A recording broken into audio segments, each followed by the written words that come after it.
Hello everyone, welcome back to episode 2 of my rheumatoid arthritis awareness month. Um, I guess you could say my I'm blanking the head here right now, but my journey, sorry.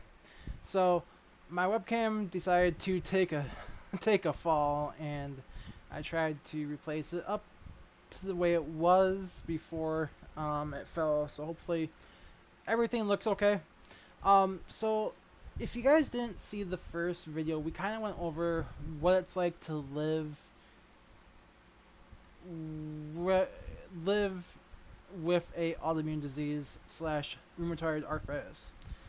The reason why I'm doing this video, again, I'm doing a series, is because I want to bring awareness to biologics, which is the medicine that treats a lot of these diseases.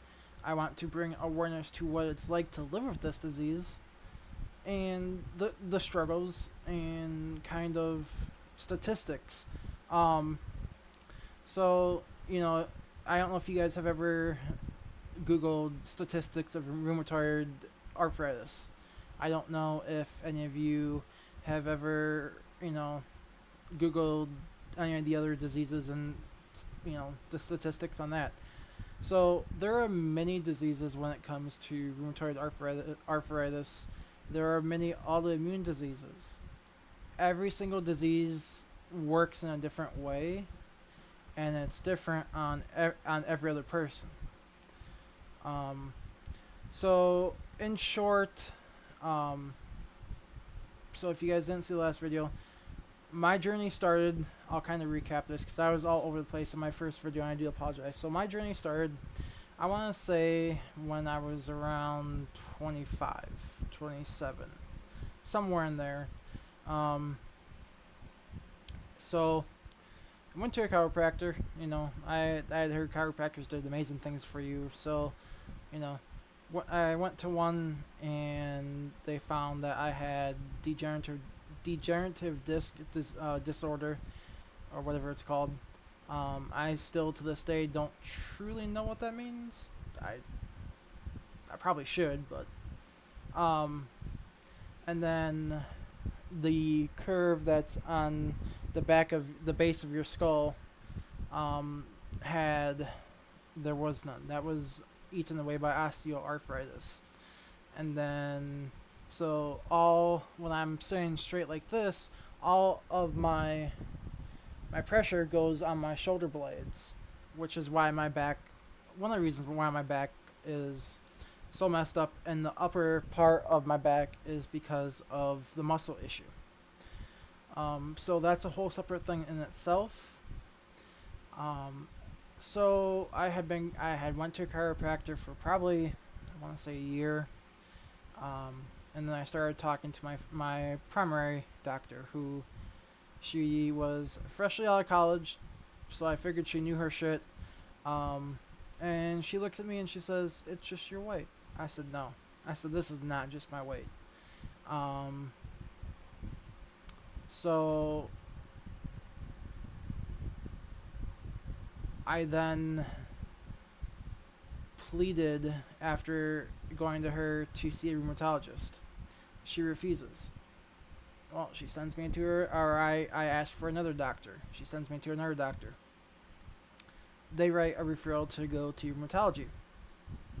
So I go to rheumatology. And, long story short, I went to about 5 rheumatologists before I was diagnosed with the correct disease. Before that, they had diagnosed me with ankylosing spondylitis, which is similar to what I currently have, which is psoriatic arthritis of the spine. The difference in the two is a lot of times you have, like I've showed you guys before, you have you have, I think it's 4 joints, 4 or 2. We'll just say 2. So in between these 2 joints, you have spacing. When you don't have spacing there anymore, your body starts to fuse together. What that means is you're not able to move. So okay, I'm thinking this is worse than I thought. Well, it wasn't as bad as I thought, but it's still a debilitating disease. So I was misdiagnosed with ankylosing spondylitis. I had spent probably about 5 years off treatment after pleading with someone for help because I knew it wasn't just my weight. Okay, fine. So I find the right doctor, and he gives me an X-ray and says you have moderate to severe damage of your lower SI joints. They're celiac something or some long word I cannot pronounce. So at that point, I'm like, okay, what's this mean? Well, he tells me basically what it means is my body attacks itself. So again, to counteract that, you have to be tried on different things.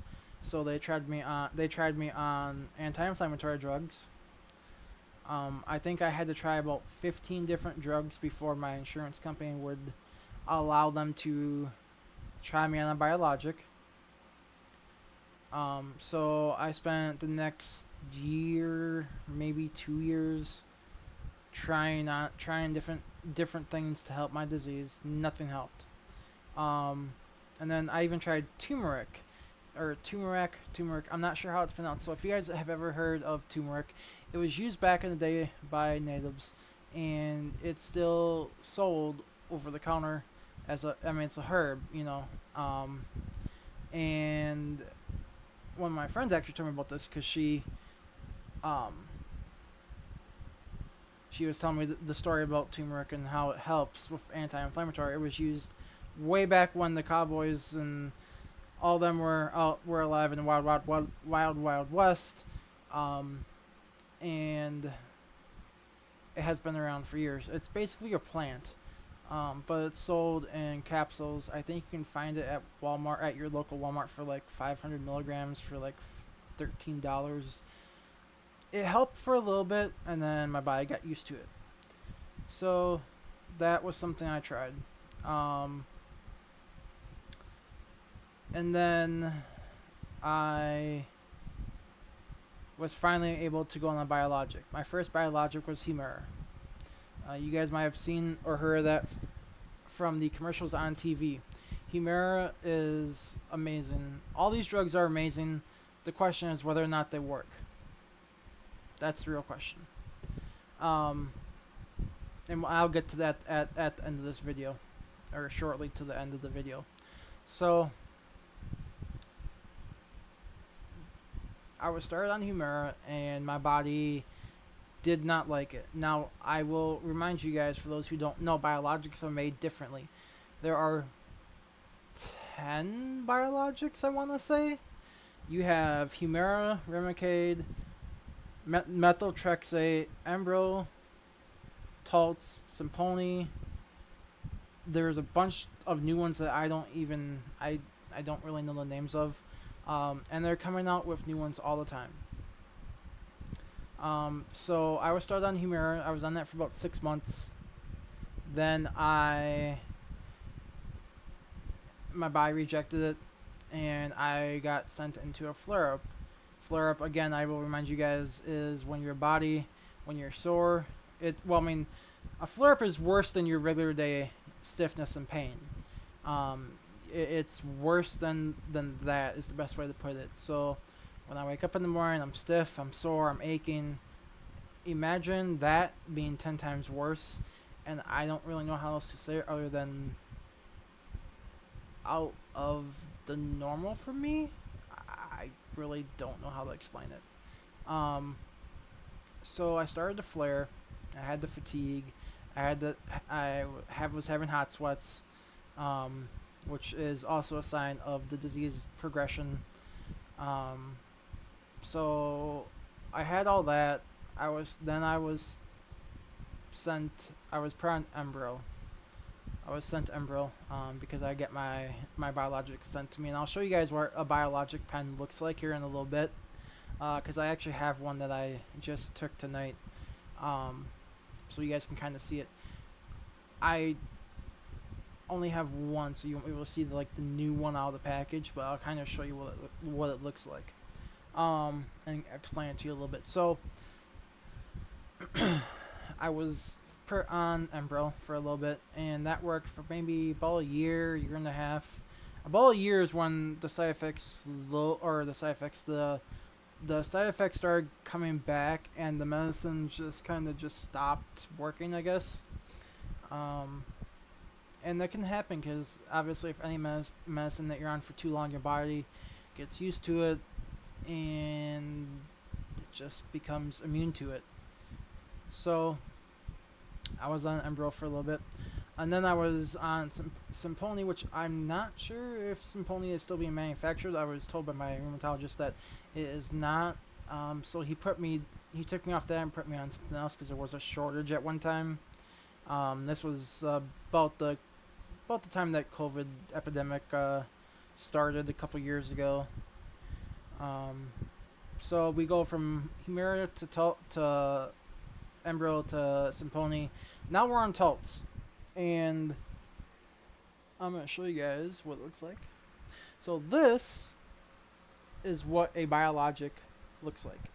You can get it in the pen form, or you can get the syringe. It is a prefilled capsule prefilled syringe. It's mine is 80 milligrams. So I take this once a month, and then, obviously it comes with a safety cap and all that good stuff. And then to take it, you just turn this, push this in, boom, ba, boom, in your leg or your thigh, and you're good. Simple. I prefer that over the syringe because I hate needles. So I've been on this now for a while, and that's worked great. I mean, it does what I need it to do. My disease has not spread. As far as I know, it's been a while since I've had an x-ray. I still do have flare-ups. I have them quite a bit, but there's nothing that can be done about that. There are some things you can do to prevent flare-ups, however.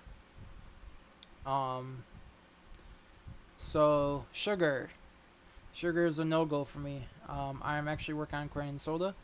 I'm having my last one of the week right now as we speak, and after that's gone, I'm gonna do my best to try and stay away from it. Processed foods, rice is a big one. Carbohydrates.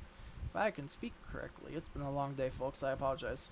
That is another one that really, really does me in. So cakes, pastas, rice, donuts, anything with lots of sugar, lots of carbohydrates that are bad for you. It's a no-go for me. So I do my best to try and stay away from that. Alcohol also does not help, but I like to have a night to myself every once in a great while, so I do have a few too many sometimes.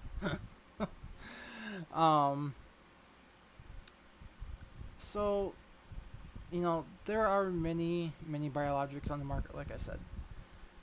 There are a few diets that are proven to work with RH, but again, not everyone wants to just quit everything that they love. It's hard. It's not easy. It's just like going on a diet if you didn't have rheumatoid arthritis. But the biggest thing is buying things that have, no carbohydrates and no processed, and just a healthier gluten-free form is really much more expensive than a lot of us have the pocketbook to use for that. So, gluten's probably a big thing with that as well. I'm not too familiar with gluten, but I've heard a lot of people trying a lot of different diets, and they work well from what I've heard.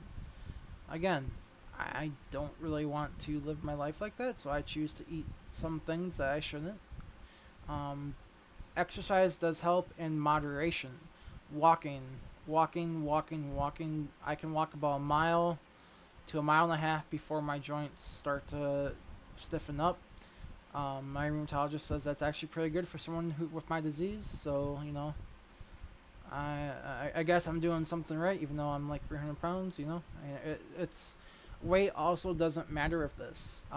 Many people associate RH with being overweight. No, you can be skinny, you can be medium, you can be big, and you can have an autoimmune disease or RH in every single weight you're in, no matter what weight you are. It does not matter. And autoimmune, this is the one myth that everyone, and I shouldn't say everyone, a lot of people say. It's that you are overweight, so you have an autoimmune disease, or you're overweight, so your back hurts. No, that is not the case. Um, so, that's kind of where we're at right now. Um, I would really, really, really love to see the United States get more. Get, I guess not get more, but I would really love to see more scientific research being done, um, to try and get something better than the biologic. Now, you might ask, why do I say better than a biologic? So there's a couple things. One, a biologic is temporary. You don't know when your body is going to say, I hate this, I'm going to resist it. You don't know when your body is going to simply say, I'm just going to resist it because you've been on it for 10 years. There are a lot of unknown factors that we don't know about RH and autoimmune diseases. Now, why do I say RH and autoimmune diseases? Because they go hand in hand. RH is an autoimmune disease in itself, but a lot of people don't classify it as an autoimmune disease because many doctors don't believe in autoimmune diseases. They believe in arthritis and being overweight. As stupid as that may sound, and as silly as that might seem to some people, that is a struggle in today's society. But what I find interesting is, since 2021, so that's 22, 23, 24, 3 years, RH has gone up by I think I saw over 5%. That is a staggering statistic. Why are we not, why are more people not talking about this? Because it's a hard conversation to have. It is hard for the person talking about it, and a lot of people don't understand it. So, and getting back to the scientific thing. So, the other thing that I would like to see is, I would really love to see, and like I said, this isn't really science, but I'd really like to see something more cost effective. One of these pens for 1 month, take a guess how much it is. 10,000, 20,000, no, $16,000 for one syringe. And that's just my insurance. And that's through my pharmacy. That every pharmacy is different. When I was on Humira, it was one shot a week, $4,000 a week. Embro was 20 grand for 2 pens. That is just ridiculously stupid. There are people that are not as lucky as me that cannot afford these medicines. Why are we letting, and this turns into a political thing, and I'm not trying to get political here, but why are we letting our government, because it was brought into Capitol Hill a couple years ago, because finally someone at that time had their head out of their butt, and they brought it to Capitol Hill and said, why can we not crack down on these big chains the FDA markets these as, helpful, but why are we letting these big companies, these big pharmaceutical companies, charge 10, 20, 30, 40, $50,000 a pen? Can someone please tell me that? Because a statistic shows in 2021, from 2021 to 2023, is what I think I had seen, 5% RH has risen. Why? If RH has risen and 5% more of the population than there was back in 2021 or 2019 even, because in 2019 it rose a whole 2% from 2019 and 2021. Now to 5%? What's going on here? Like, there are other issues at the table that we are not addressing. And obviously I can't do it alone, and none of us can do it alone. I mean, we have a lot of issues in America, let's be honest, but that's not me to talk about that. That's whatever. But why are we letting our pharmaceutical companies that are supposed to help us, why are we not saying, hey, why are you charging this much? You want to know what they're going to say? Because biologics are chemically altered. And that's correct. They alter your immune system. Or they're an altered medication. Some of them come from cancer drugs, your chemo, your radiation. I don't know so much radiation, but I think it's chemo. That's one of the two. So biologics come from that, and they're chemically altered. And they're chemically altered in ways I can't explain, because that's a lot of rocket science, and I am not that smart at rocket science. Let's be honest. So they are chemically altered to suppress your immune system and stop these diseases from spreading.